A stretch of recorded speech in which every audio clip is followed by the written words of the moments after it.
Hello everybody, Pascal here from Neutrality Studies and we need to talk Hola a about todos, the soy Pascal de desperation Neutrality of Studies, cluelessness y tenemos que hablar sobre la desesperación y, sinceramente, la falta de ideas de los europeos en lo que respecta a la guerra en Ucrania y las actividades políticas y diplomáticas que se están desarrollando.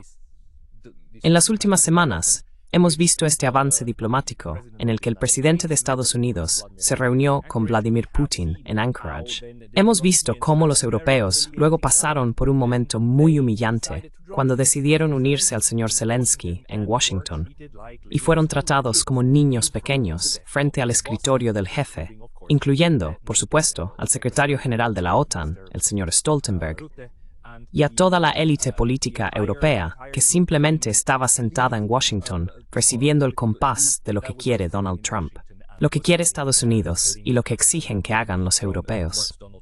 what the United States wants and what they demand that the Europeans do, and they went back to Europe and tried to sell that as a great victory. Y volvieron a Europa e intentaron vender eso como una gran victoria, mostrando que Europa todavía importa. Ahora, por supuesto, Europa no importa, en absoluto. Lo interesante es que los europeos aún no han entendido esto, que de verdad siguen creyendo que hay algo que puedan hacer para obligar a Rusia a poner fin a lo que ellos llaman su guerra contra Ucrania. Y repasemos algunos de los titulares que estamos leyendo estos días en los medios occidentales y en algunos medios rusos, solo para entender hasta qué punto son profundas las ilusiones de los europeos en este momento. Así que aquí, en Político, leemos hoy, en este sitio web patrocinado por Estados Unidos y Occidente, un portavoz, que los europeos se están agarrando a un clavo ardiendo.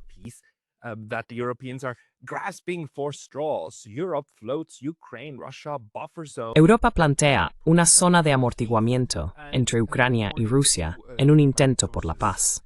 Según fuentes diplomáticas familiarizadas con el asunto, y no voy a comentar más al respecto, pero según lo que ha podido averiguar Político, ahora hay líderes europeos que están considerando la creación de una zona de amortiguamiento de 40 kilómetros entre las líneas del frente ruso y ucraniano como parte de un acuerdo de paz. ¿Por qué te muestro esto? Es solo un ejemplo de lo absolutamente ridículo que es el debate dentro de Europa en este momento, donde los europeos básicamente discuten entre ellos y hacen diplomacia entre ellos, sin tener en cuenta lo que les dijeron los estadounidenses, lo que pretenden, y sin considerar lo que pretenden los rusos.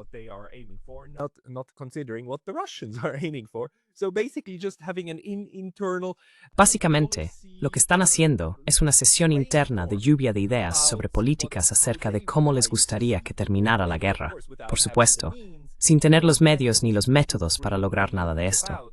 Es absolutamente ridículo, porque Rusia ha rechazado repetidamente la idea de que haya tropas de la OTAN o europeas dentro de Ucrania.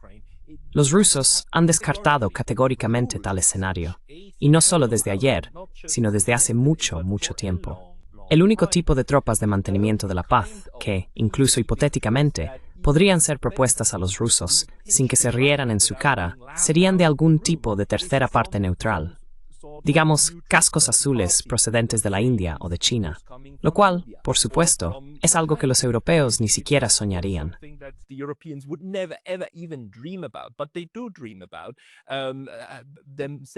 Pero sueñan con enviar a sus propias tropas, botas sobre el terreno, disfrazadas de fuerzas de paz en una zona de contención. Por supuesto, los rusos nunca aceptarán esto. ¿Y por qué deberían hacerlo?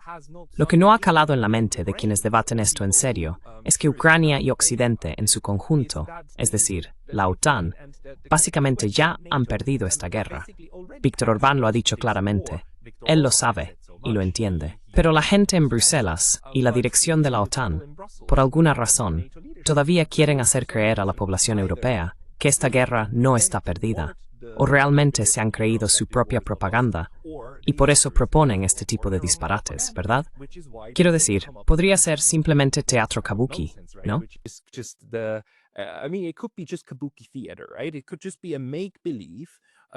Podría ser simplemente una fantasía. Los europeos intentando constantemente transmitir a sus propias poblaciones que están trabajando en ello y que se lo toman en serio. Pero luego, por supuesto, son los rusos quienes bloquean todas y cada una de las propuestas, incluso si presentas propuestas que los rusos ya han rechazado desde el principio. Entonces, ¿por qué siquiera empezar con eso? Es simplemente una repetición de una narrativa sobre la capacidad de acción europea, quizá podamos decirlo así, en un conflicto en el que realmente son marionetas en el de los casos, y como mucho, meros espectadores, ¿verdad? Quiero decir, a estas alturas, todo el aparato político europeo, los alemanes, los franceses, los italianos, los miembros europeos de la OTAN, realmente en el mejor de los casos, simplemente se quedan ahí y aceptan lo que ocurra, las órdenes que vengan de Washington, porque sabemos que dependen total y absolutamente de Washington. Y por eso estaban todos esos líderes.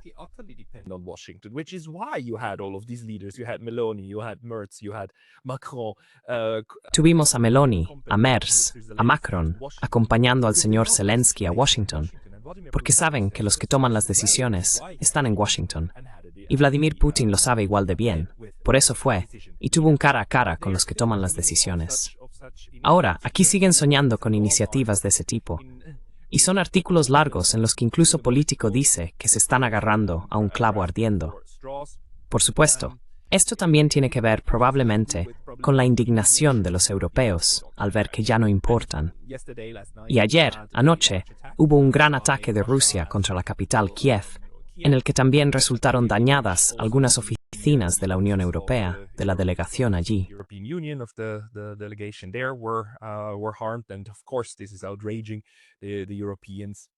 Y por supuesto, esto está indignando a los europeos.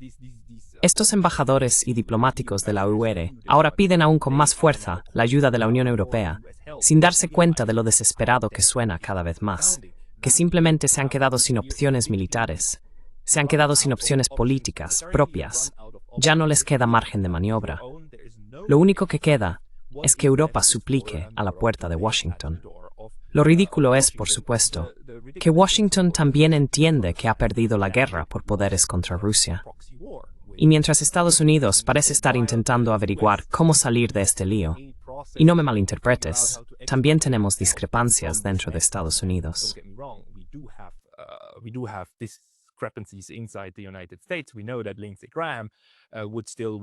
Sabemos que Lindsey Graham todavía querría redoblar la apuesta en el tema de las sanciones y le gustaría castigar duramente a terceros países, mientras que Donald Trump es un poco más cauteloso en este aspecto, aunque no lo suficiente. Y tenemos discrepancias en cuanto a lo que el proceso político de Washington dice que debería suceder a continuación. Pero los europeos, en este momento, están suplicando en las puertas de Estados Unidos y entienden que son mendigos, ¿verdad? Así que aquí tenemos de nuevo en Político esta admisión de Katarina Matrenova, la principal diplomática de la UE en Kiev, quien dijo el jueves que el asalto contradice la postura oficial de Moscú, de que está abierta a negociaciones y a poner fin al conflicto.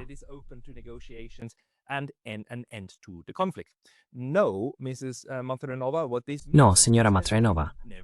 Lo que esto significa es simplemente que usted nunca escuchó a los rusos, a lo que están diciendo. Ellos han dicho que están dispuestos a continuar las negociaciones con Ucrania, que por cierto están llevando a cabo bajo el formato de Estambul, pero que no detendrán la operación militar especial, porque han repetido una y otra vez que sería simplemente una trampa para ellos detener el avance militar, y están ganando la guerra. En este momento, están ganando la guerra. Son capaces de imponer y conseguir lo que quieren en el campo de batalla. Así que la pregunta para los rusos no es cómo conseguir la paz a cualquier precio. La pregunta es cómo conseguir la paz que desean y a través de qué método.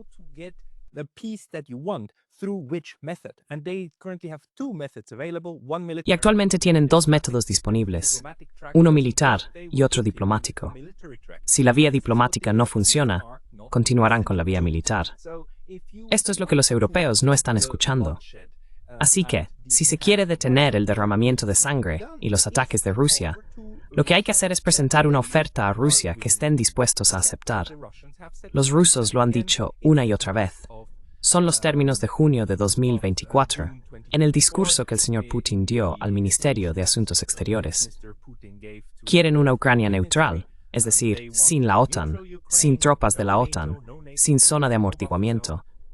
Quieren una Ucrania desmilitarizada hasta el punto de que no pueda surgir ninguna amenaza desde allí.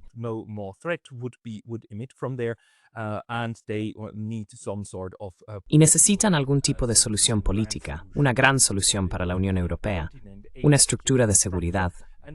Y si los europeos alguna vez se deciden a discutir realmente esos términos con los rusos, entonces existe la posibilidad de detener esta guerra. Hasta que eso ocurra, los rusos han dejado claro que continuarán con el brazo militar de su estrategia. Así que los europeos, por supuesto, siguen ignorando esto. Simplemente nunca hablan de ello. Por eso luego tenemos este tipo de disparates, donde la señora Matrenova añadió que la UE y Estados Unidos deben trabajar juntos para presionar al Kremlin a sentarse en la mesa de negociaciones de manera transatlántica, pidiendo sanciones conjuntas para asfixiar la economía rusa y vaciar el cofre de guerra de Putin.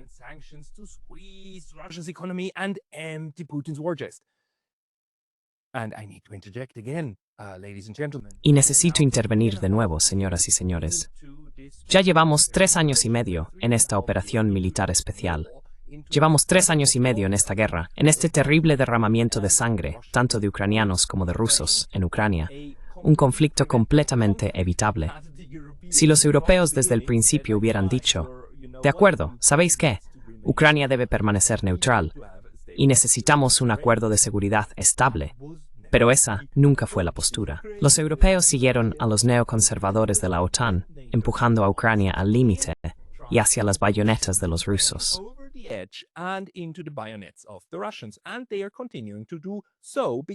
Y siguen haciéndolo, porque nunca están dispuestos a escuchar realmente lo que los rusos les están diciendo. Pero a estas alturas, después de 3 años y medio, la situación resulta aún más ridícula, porque ahora, al principio, los europeos al menos tenían la esperanza y la expectativa justificada de que sus sanciones podrían funcionar, ¿verdad? Y tenían herramientas, conjuntos de herramientas, ¿no? Y tenían diferentes ideas sobre qué implementar. Y al principio, al menos, la expectativa de que algunos de estos enfoques funcionarían no era injustificada, digámoslo así. Especialmente para quienes veían a Rusia como una gasolinera disfrazada de país.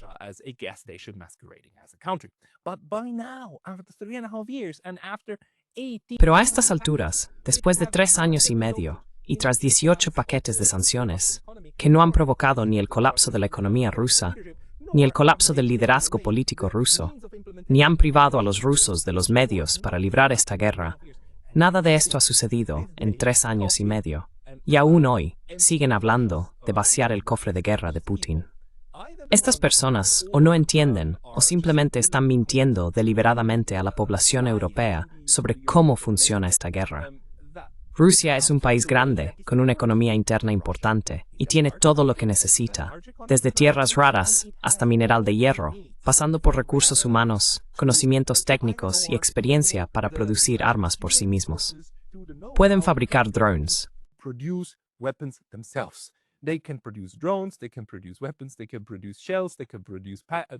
Pueden producir armas, pueden producir proyectiles, pueden producir tanques, pueden producir misiles, pueden producir aviones.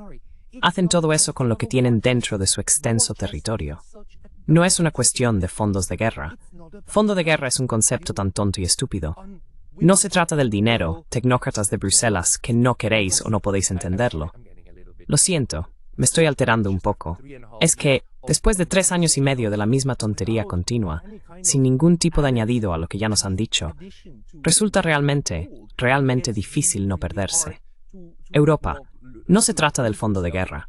Se trata de la economía real rusa. Las posibilidades que tienen los rusos dentro de su país para producir material bélico no son ilimitadas, pero sí enormes.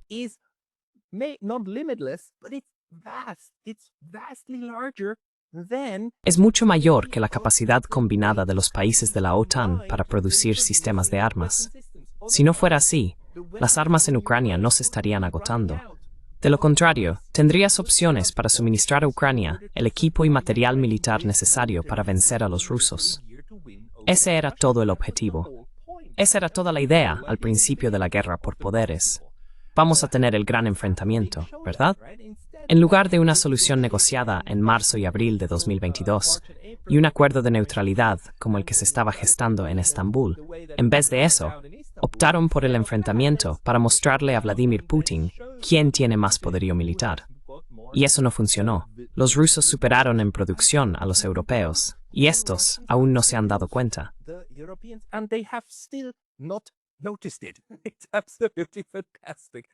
Exactamente. Es absolutamente fantástico que comentaristas de segunda fila como yo, que ni siquiera estamos cerca de ninguno de estos campos de batalla, que ni siquiera estamos cerca de ser expertos militares, podamos entender más sobre cómo funciona todo este gran esquema de la guerra que las personas que se dedican a esto profesionalmente, al menos en sus declaraciones públicas. De nuevo, siempre existe la posibilidad de que esta señora Maturinova en realidad entienda perfectamente lo que está ocurriendo, pero que simplemente mienta, que simplemente le mienta a la gente. Ella también dice, creo que cualquier sanción funciona mejor si proviene de diferentes partes del mundo democrático. La medida de la UE de incluir la flota en la sombra, ampliar las listas, etc., creo que realmente está teniendo efecto. Pero tenemos que seguir insistiendo.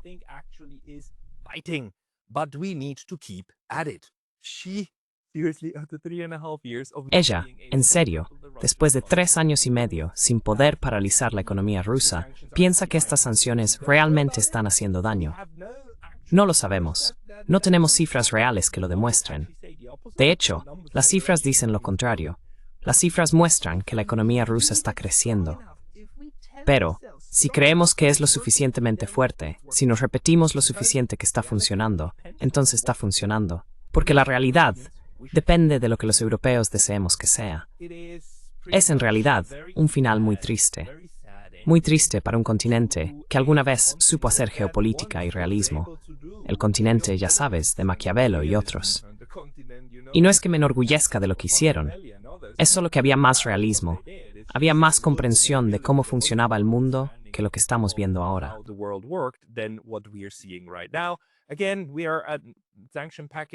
De nuevo, estamos en el paquete de sanciones número 19. Paquete de sanciones 19. Y las personas que te han dado 18 paquetes de sanciones creen que el paquete de sanciones número 19 funcionará. Dejamos de lado el hecho de que en los antiguos paquetes de sanciones ya están empezando a utilizar estos paquetes también contra su propia gente, que tenemos ciudadanos alemanes, ciudadanos de la UE, que ahora son objetivo de paquetes de sanciones, no solo en relación con la guerra o hacia el exterior. Estamos viendo cómo este sistema ahora empieza a volverse hacia adentro. También hay que señalar que, por supuesto, la idea de los europeos es que el ala extremista de Estados Unidos que quiere sancionar a terceros países en realidad tiene razón. Los europeos creen que ese es el camino a seguir.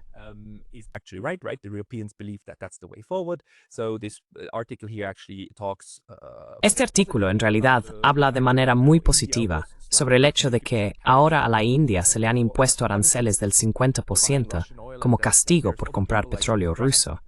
Y luego menciona que hay otras personas como Lindsey Graham que querrían aumentar estas sanciones hasta el 500%. Es decir, básicamente amenazar a la India con ser excluida por completo del mercado estadounidense si no se alinean con las ideas de los neoconservadores, que consisten en detener por completo todo comercio con los rusos.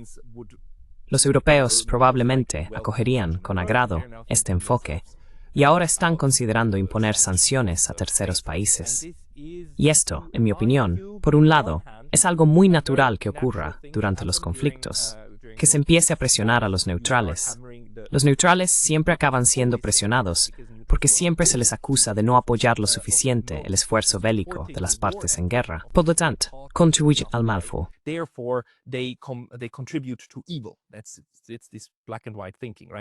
Es este pensamiento en blanco y negro. Si no estás de nuestro lado, estás con el mal.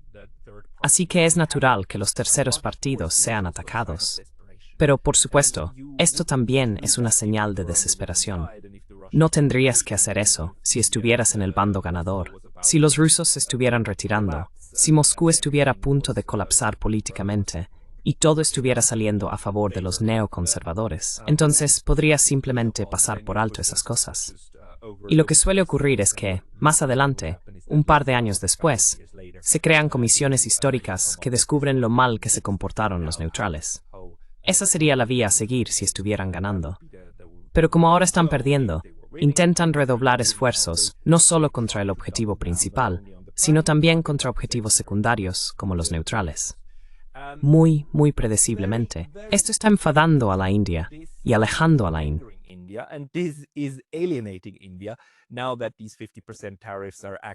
Ahora que estos aranceles del 50% están entrando realmente en vigor, la economía india va a sufrir por ello. Y esa es toda la idea, ¿verdad? Provocar presión y sufrimiento en terceros países. Pero la India en realidad está manteniendo su postura, diciendo no solo que está perpleja ante la posición de Estados Unidos sobre las importaciones de petróleo ruso, sino que no está pensando en cambiar ese enfoque.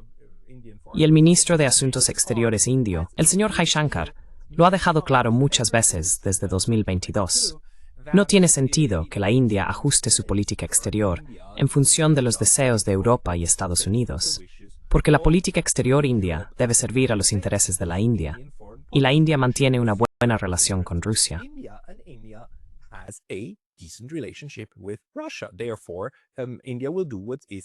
Por lo tanto, la India hará lo que sea de su propio interés. Lo que dijo el señor Jaishankar en esta reciente rueda de prensa con el ministro de Asuntos Exteriores Lavrov es que resulta aún más incomprensible para los indios que esta política se aplique ahora, ya que los estadounidenses de la administración anterior les dijeron explícitamente que compraran petróleo ruso para estabilizar los precios del petróleo en los mercados mundiales. También señaló que otros terceros países siguen comprando productos y petróleo rusos, y que es la India la que está siendo señalada por una razón u otra. Y por supuesto, no podemos saber si esto se debe a algún capricho de Donald Trump, o si hay una estrategia mayor detrás. Lo dudo mucho.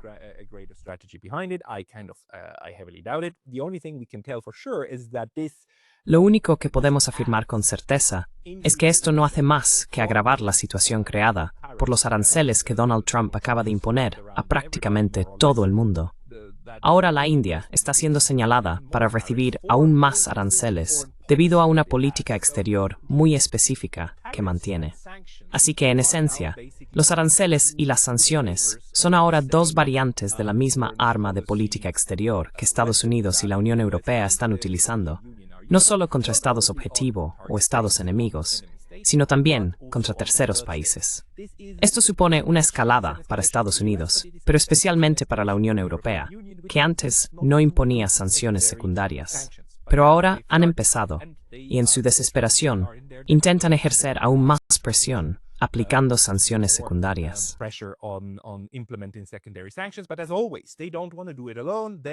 Pero, como siempre, no quieren hacerlo solos. Quieren que papá Estados Unidos, papá Washington, lidere el camino en la imposición de sanciones a otros países con estos aranceles. Así que esto llevará, como la noche sigue al día, como suele decir Alexander Mercouris, como la noche sigue al día, a una mayor cooperación de la India dentro de los BRICS, con China, con Rusia, con alternativas.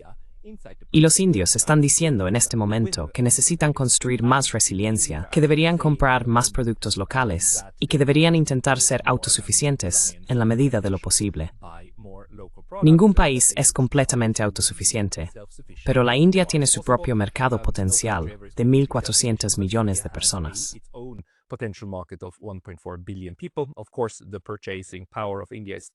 Por supuesto, el poder adquisitivo de la India es incomparablemente menor que el de Estados Unidos o el de sus consumidores. Pero en términos de crear una gran estrategia y lograr que todo el país, en todos los partidos, esté alineado, está bastante claro que la India necesita trabajar en la autosuficiencia y en asociaciones, alianzas multilaterales con el sur global. Y eso es exactamente lo que va a suceder. Y la India realmente tiene el coraje de defenderse a sí misma, a su economía y a sus propios derechos, a diferencia de los europeos que corrieron inmediatamente a Washington y aceptaron un acuerdo muy malo. Ursula von der Leyen aceptó un acuerdo muy malo con Donald Trump. Ursula von der Leyen took a very bad deal with Donald Trump. Even the Swiss, when they were slapped with 39% tariffs, Incluso los suizos, cuando se les impusieron aranceles del 13%, corrieron inmediatamente a Washington para suplicar un alivio arancelario. Y por supuesto, Estados Unidos, especialmente bajo esta administración de Donald Trump, intentará exprimir a todos los demás, porque así es como ven el mundo. Y sinceramente, los europeos, incluidos los suizos, no tienen poder de negociación.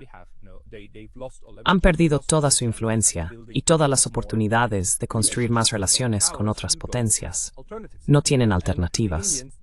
Y ahora los indios comprenden, al igual que la mayoría del sur global, que lo que hay que hacer es construir alternativas. Ahora, al mismo tiempo que ocurre esto, los alemanes están pensando en una forma lenta, un avance paulatino hacia la reintroducción del servicio militar obligatorio.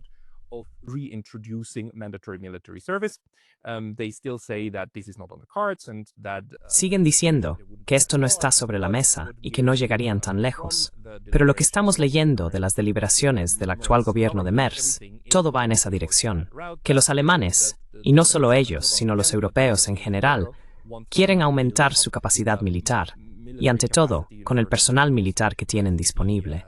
Esto es, de nuevo, una mala noticia, en mi opinión, porque es exactamente el tipo equivocado de enfoque interno ante esta inseguridad externa.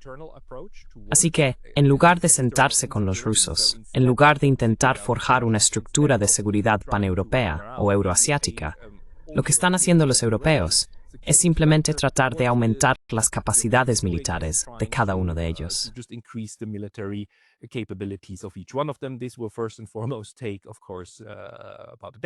Esto llevará ante todo alrededor de una década o más. Y en segundo lugar, solo va a preparar a Europa para más, no menos conflicto. Así que lo que estamos viendo es esta militarización y la militarización de la mentalidad de los europeos en este momento. Al mismo tiempo, por supuesto, las mismas personas que aumentaron y están contentas con un aumento del PIB, un 5% del PIB destinado a la OTAN, a la defensa, que fue acordado recientemente en la última cumbre de la OTAN, y este aumento en el gasto militar. Y ya sabes, siempre hay dinero para el ejército. Al mismo tiempo, las mismas personas que te dirán que invertirán las sumas que sean necesarias en sus ejércitos, también te dirán que no tienen dinero para el bienestar de la gente.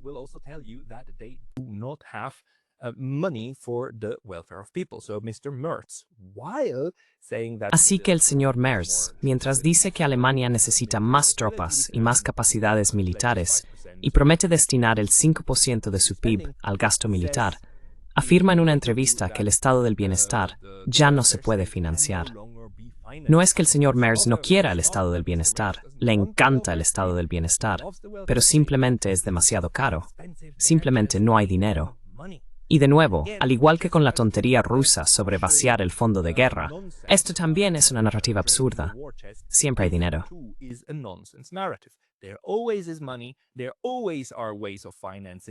Siempre hay formas de financiar. Es una cuestión de voluntad política. Si quieres apoyar a los más débiles de tu sociedad, o si tienes un interés estratégico en dejar que ciertas partes de tu población se desperdicien. Porque si haces eso, si drenas el dinero de un sector de la economía, te aseguras de que la gente ya no tenga dinero y lo inyectas en otro sector, el sector militar. Entonces, ¿a dónde va a ir esa gente? Van a ir donde está el dinero. Y así es como canalizas a las personas hacia el complejo militar industrial. Así es como creas la carne de cañón del mañana. Así que ahora, los alemanes están trabajando activamente en la producción de carne de cañón, porque necesitas el empobrecimiento de una parte de la población que luego puede ser enviada a las trincheras.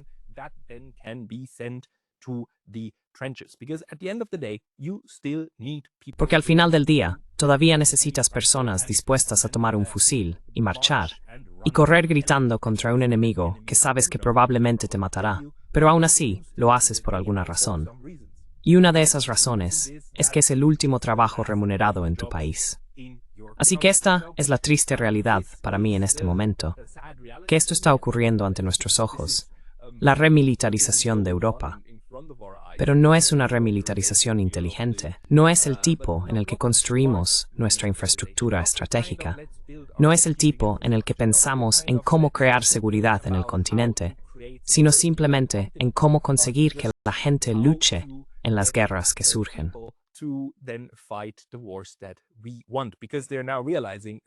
Queremos, porque ahora se están dando cuenta de que los estadounidenses ya no libran guerras de la manera que les gusta a los europeos. Por eso están ahora en una especie de carrera, una carrera por encontrar un enfoque. Pero no han perdido la mentalidad colonial. No han perdido la idea de que todo lo que necesitas es suficiente influencia política sobre los demás para doblegarlos a tu voluntad.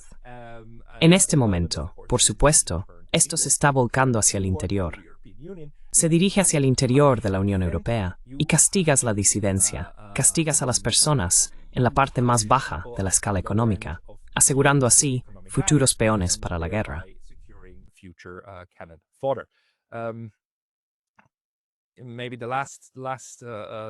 Quizás la última diapositiva que tengo es este artículo de Político, que dice que los líderes de la UR han abierto los brazos a Moldavia, denunciando las mentiras de Putin. Me ha parecido bastante interesante. Terminemos con esta. Por supuesto, la UCR, mientras denuncia la injerencia rusa en asuntos exteriores, no tiene vergüenza, ninguna vergüenza, en inmiscuirse ellos mismos en los asuntos de terceros estados. Moldavia está bajo ataque. Hemos visto cómo los georgianos, cómo Georgia estuvo bajo ataque y cómo la UE intentó intervenir de manera muy fuerte en el proceso político alrededor de diciembre del año pasado. En Georgia no tuvieron éxito, pero aún tienen puestos sus ojos, su atención, en otros.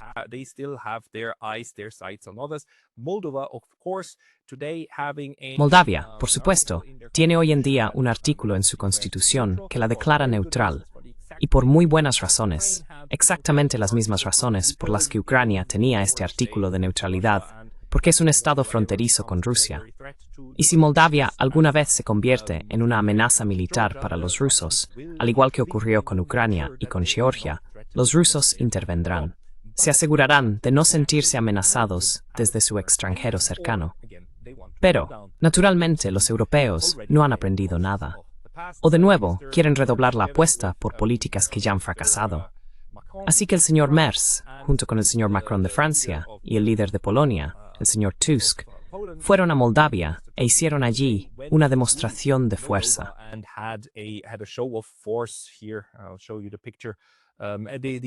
Te mostraré la foto. Von der Leyen también, por cierto. Ella también fue a Moldavia. Debes saber que Moldavia, por supuesto, no es un Estado miembro de la UE, pero la perspectiva de la adhesión a la UE se les presenta a los moldavos como una pequeña zanahoria, para decir, mira, solo tienes que seguir las políticas correctas, que según ellos son políticas antirrusas. Así que, directamente, es como debes seguir nuestras políticas proeuropeas. A eso, por supuesto, lo llaman políticas democráticas. No importa lo que ocurrió recientemente en las elecciones rumanas. No importa que dentro de los estados europeos tengamos debates sobre prohibir partidos, que el mayor partido de la oposición en Alemania ahora esté siendo vigilado por los servicios de inteligencia alemanes.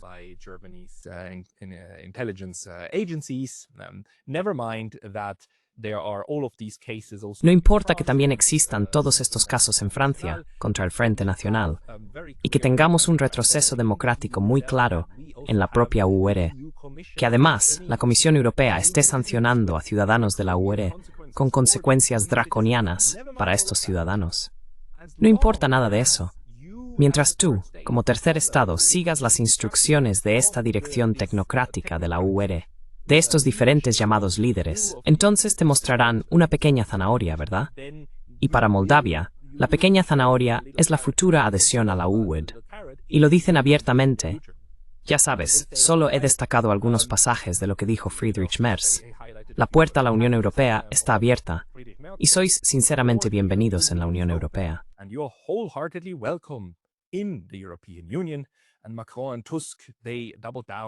Y Macron y Tusk redoblaron su postura, diciendo que el futuro de Moldavia estaba dentro del bloque de 27 naciones, y no en la esfera de influencia de Moscú, implícitamente, por supuesto, dando a entender que la UM es la esfera de influencia de los europeos centrales, ¿verdad?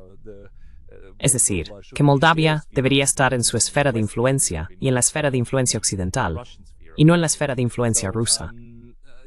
Así que, como ves, La mentalidad de suma cero no ha desaparecido en absoluto. Y la audacia de los europeos, por supuesto, al calificar cualquier tipo de declaración política hacia Moldavia proveniente de Rusia como injerencia, mientras que ellos mismos van a Moldavia y apoyan y respaldan al líder pro-UUD. Eso no lo ven como injerencia.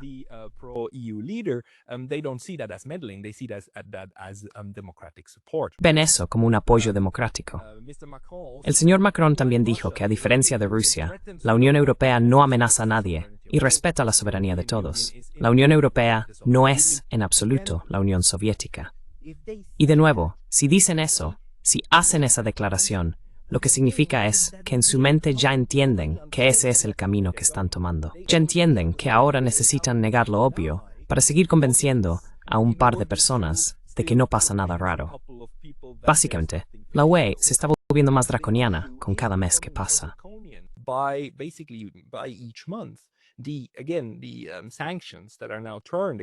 De nuevo, las sanciones que ahora se aplican contra los ciudadanos de la UE son un ejemplo de ello.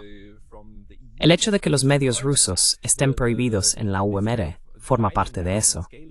Esta reducción y limitación de la libertad de expresión dentro de la Unión Europea es parte de lo mismo. Y ellos también lo entienden. Por eso niegan precisamente aquello en lo que están trabajando, para seguir manteniendo un buen mensaje hacia terceros países, en este caso, Moldavia. Es realmente asombroso.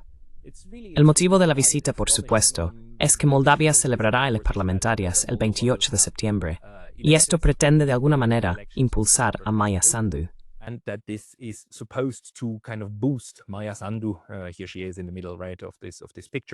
Aquí está ella, en el centro a la derecha de esta foto, Maia Sandu, pasando rápidamente, Osilov a la izquierda, y el extranjero.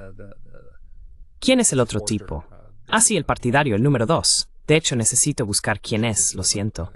Pero flanqueada por la Unión Europea, que ya sabes, si te portas bien, tienes una oportunidad de ser miembro de la UE. Lo curioso es que, por supuesto, la Unión Europea lleva diciendo eso 2 años, desde 2023, que, ya sabes, Moldavia puede tener el estatus de candidato y que podemos empezar las negociaciones. No han empezado las negociaciones en 2 años, porque la zanahoria es algo que nunca debería darse realmente hasta el final. Hay que tener la zanahoria delante del burro para que el burro avance.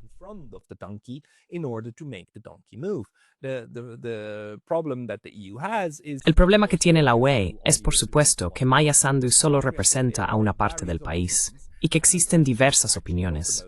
De hecho, no es la líder más popular. Además, se ignora completamente el hecho de que hay toda una franja de Moldavia que no está bajo el control político real del gobierno central de Moldavia, concretamente Transnistria, que es una región separatista. Moldavia es un estado frágil en este sentido y tiene problemas y conflictos internos. Por supuesto, tener la zanahoria de la Unión Europea de Burgess presupone que ayudar a Sandu.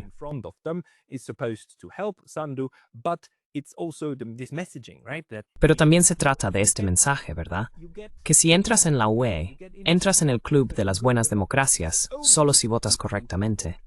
Si te atreves, Moldavia, a no votar por el partido de Maia Sandu, si el partido de Maia Sandu pierde su mayoría en el Parlamento, entonces serás castigado.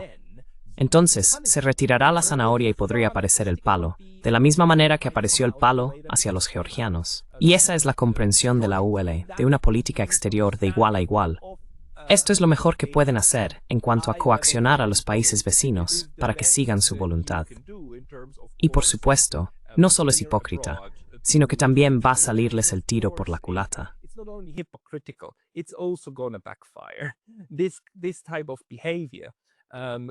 Este tipo de comportamiento no será bien recibido por muchos moldavos, y sabemos por las últimas elecciones que el último resultado favorable a Sandu se debió a la diáspora moldava en el resto de la UE, mientras que la diáspora en Rusia tuvo muchas dificultades para votar.